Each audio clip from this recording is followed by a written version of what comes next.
ça a été un peu décidé au hasard. On était en réunion marketing avec mes collaborateurs à la banque il y a 4 ans et on se disait qu'est-ce qu'on pourrait faire pour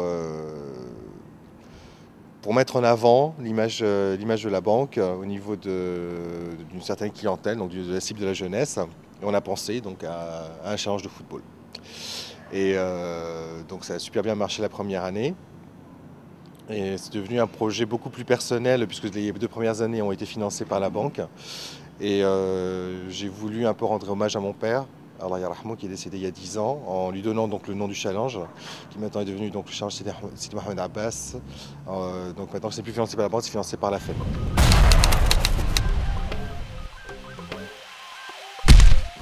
Le changement il est arrivé lorsque le projet est arrivé à maturité. Parce que je voulais vraiment, je ne voulais faire ce changement que lorsque l'équipe serait bien rodée, que lorsque le concept serait bien finalisé. Et au bout de 2 éditions, en fait, toute l'équipe était rodée, les logiciels informatiques de traitement des compétitions étaient faits, les licences étaient faites. Je pensais qu'on était prêt pour changer de nom et donc ça a été fait.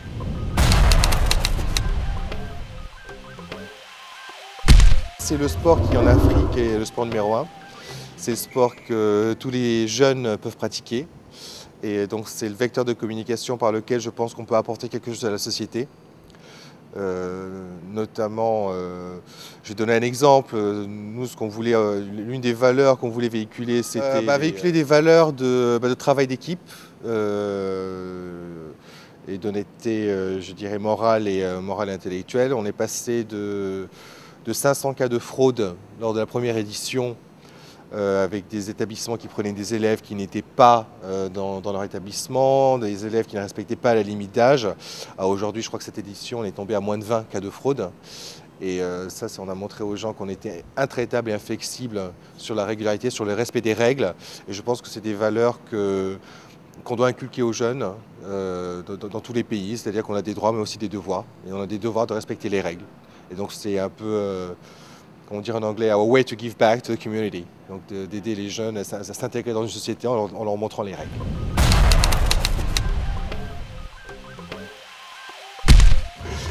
Et au niveau de l'État, on a eu beaucoup de soutien. On a eu beaucoup de soutien au niveau des autorisations, au niveau de tout. On a réellement senti un soutien de l'État, oui.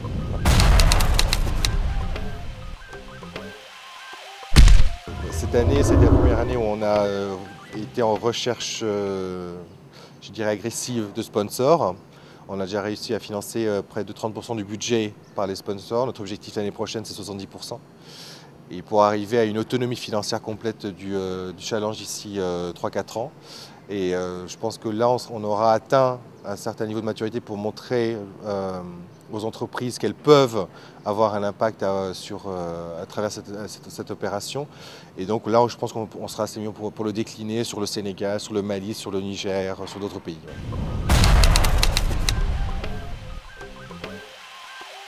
C'est moi qui le gère personnellement avec Moustapha que vous avez rencontré, qui est le coordinateur.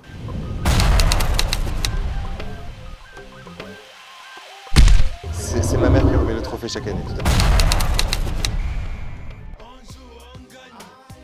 Sans la famille, on n'est rien. Oui. Donc pour moi, la famille est quelque chose de très important.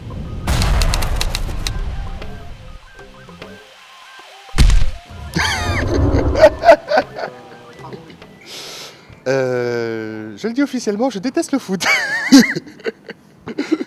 J'ai même été président de la fédération pendant 4 ans. C'est pas mon sport favori en effet.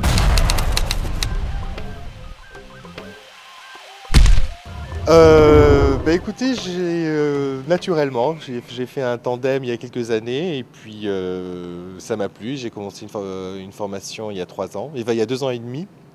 Avec des personnes que vous avez vues hier au stade, donc Yves Négrier qui est un ancien champion du monde de VR4 et avec qui on a participé l'année dernière au championnat de France de VR4 en National 2 et on prépare le championnat de France pour cet été aussi.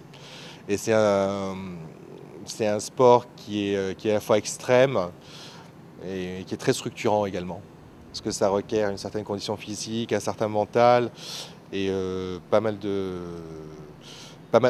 qualités, je dirais, donc physique et mental, et en même temps, ça vous permet d'avoir des sensations, des montées d'adrénaline qui sont incroyables.